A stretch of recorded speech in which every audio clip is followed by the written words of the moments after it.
Today we're going to talk about something pretty amazing, a secret that's literally built into the walls of some homes. It's this idea of turning your entire house into a giant natural battery for temperature. So, let's get right into how it all works. Okay, just picture this for a second. What if your house could basically heat and cool itself? Imagine it soaking up all that intense heat on a summer afternoon, and then it just releases it back to you at night when things finally cool down. And all this happens without you ever touching the thermostat. It kind of sounds like magic, right? But nope, it's just pure physics, and it all boils down to one concept: thermal mass. So what exactly is thermal mass? Well, the easiest way to think about it is like a giant sponge. But instead of soaking up water, it soaks up and holds on to heat. Heavy, dense materials are fantastic at this. They take forever to heat up, but once they're finally warm, they take just as long to cool back down again. All right, so when we're talking about building with this stuff, there are really two heavyweights in the ring.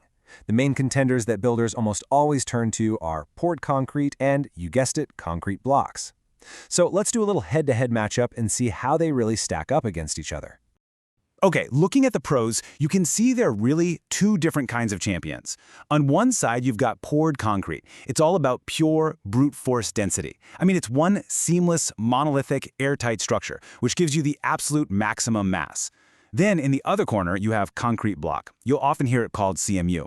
This one's the more versatile, more cost-effective fighter. Its real advantage is flexibility. You can leave the cores hollow or fill them up to totally change how much mass you've got. But of course, every fighter has a weakness, right? There are always trade-offs. Poured concrete, well, it can be more expensive, and you definitely need a specialized crew to get it right. Now, for concrete blocks, the real weak spots are those mortar joints between each block. They can act like thermal bridges, which are basically little highways for heat to sneak right out of your house. And this is so important. If you use hollow blocks and you don't fill them with grout, you are leaving a massive amount of that potential thermal mass on the table. Okay, this brings us to a really common point of confusion. A lot of people think thermal mass is insulation, but that's not it at all. They're not rivals fighting for the same job. Think of them as the ultimate power couple. They are way better when they work together. So here's the key thing to remember. They have totally different jobs. Insulation, that's what we measure with R value. It's like a big, fluffy winter coat. Its only job is to slow down heat from moving from one place to another. But thermal mass, which we measure by heat capacity, that's more like a heavy jug of hot water. Its job isn't to slow heat down. Its job is to store a ton of that heat energy for a really long time. You absolutely need both if you want a truly high-performance home. And that leads us to the golden rule. If you remember one thing from this, remember this. You always put your insulation on the outside of your thermal mass. Always.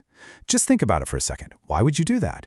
Well, because it keeps your thermal battery, all that concrete or block, inside your home where it can do its job and stabilize your indoor temperature.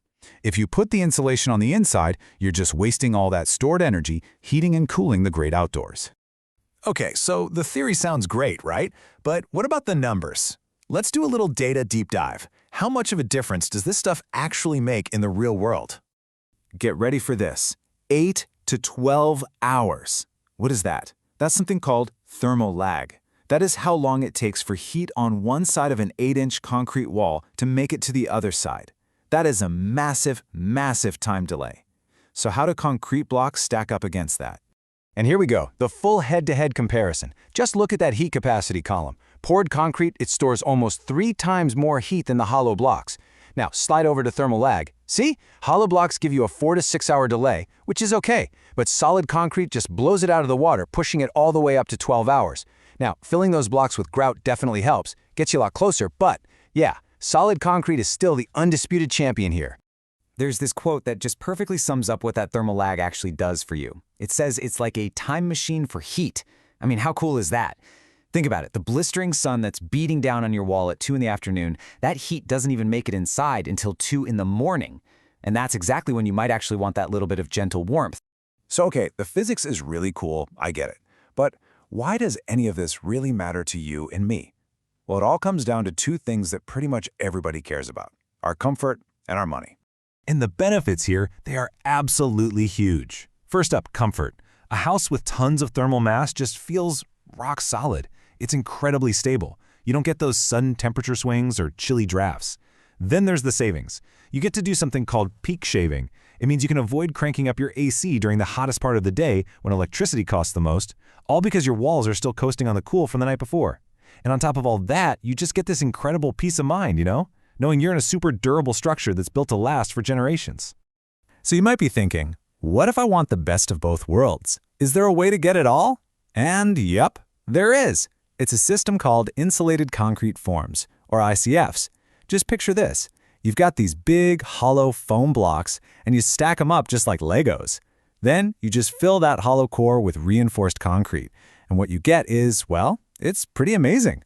You get a single wall with a solid concrete core for that awesome thermal mass, and it's permanently wrapped in a super thick blanket of foam insulation. It really is the ultimate all-in-one package.